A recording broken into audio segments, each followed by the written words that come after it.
दिल्ली के रामलीला मैदान में रविवार के दिन भारी भीड़ जुटी।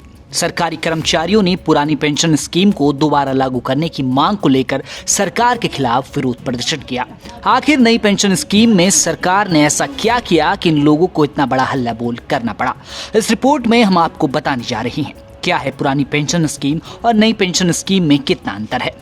पुरानी पेंशन योजना की बात करें तो ये 2004 से पहले रिटायर हुए कर्मचारियों को दी जाती है। इसमें एक निश्चित धनराशि पेंशन के रूप में दी जाती है। जो भी पेंशन तय होती है वो रिटायरमेंट के समय सैलरी के आधार पर तय की जाती है, जबकि नई पेंशन योजना 2004 के बाद रिटायर हुए कर्मचारियों के लिए लागू की गई है। लेकिन प्रदर्शनकारी कर्मचारी पुरानी पेंशन स्कीम को फिर से लागू करने की मांग कर रही हैं। अब आपको बताते हैं पुरानी पेंशन स्कीम और नई पेंशन स्कीम में क्या अंतर है। पुरानी पेंशन स्कीम के तहत सरकारी कर्मचारियों को रिटायरमेंट के वक्त मिल रहे वेतन की आधी रकम पेंशन के रूप में दी जाती है। नई पेंशन स्कीम में रिटायरमेंट के बाद निश्चित पेंशन की गारंटी नहीं है।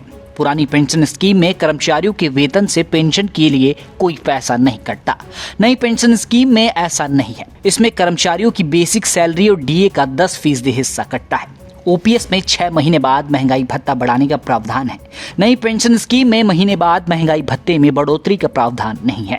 पुरानी पेंशन स्कीम के तहत सरकार अपने खजाने से भुगतान करती है। नई पेंशन योजना शेयर बाजार पर आधारित है, जिस वजह से इसे उतना सुरक्षित नहीं माना गया है।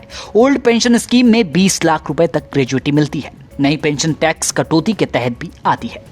ओपीएस में जनरल प्रोविडेंट फंड का प्रावधान है। एनपीएस में रिटायरमेंट के बाद पेंशन पाने के लिए आपको 40% एनपीएस का हिस्सा एन्युटी में निवेश करना होगा। कांग्रेस इस मुद्दे को अक्सर उठाती रही है। कांग्रेस शासित कई राज्यों में पुरानी पेंशन स्कीम लागू की गई है। राहुल गांधी भी अक्सर इसका जिक्र करते रहे हैं। देश के जिन 5 राज्यों में पुरानी पेंशन योजना बहाल की गई है उनमें राजस्थान, छत्तीसगढ़, हिमाचल प्रदेश, पंजाब और झारखंड शामिल हैं। पुरानी पेंशन योजना को सबसे पहले राजस्थान में लागू किया गया था। इन 5 राज्यों में से 3 राज्यों में कांग्रेस की सरकार है। राहुल गांधी के सितंबर 2022 के इस ट्वीट को देखिए, जिसमें लिखा है, पुरानी पेंशन स्कीम खत्म कर बीजेपी ने बुजुर्गों को आत्मनिर्भर से निर्भर बना दिया है। देश को मजबूत करने वाले सरकारी कर्मचारियों का हक है पुरानी पेंशन। हमने राजस्थान, छत्तीसगढ़ में पुरानी पेंशन बहाल की है। अब गुजरात में भी कांग्रेस की सरकार आएगी, पुरानी पेंशन लाएगी। कुल मिलाकर देखा जाए तो नई पेंशन स्कीम सरकारी कर्मचारियों को रास नहीं आ रही है, क्योंकि उसमें पुरानी पेंशन स्कीम के मुकाबले बहुत कम फायदे नजर आ रही हैं।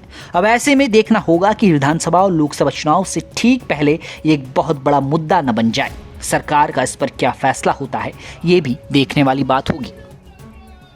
न्यूज़ तक ब्यूरो।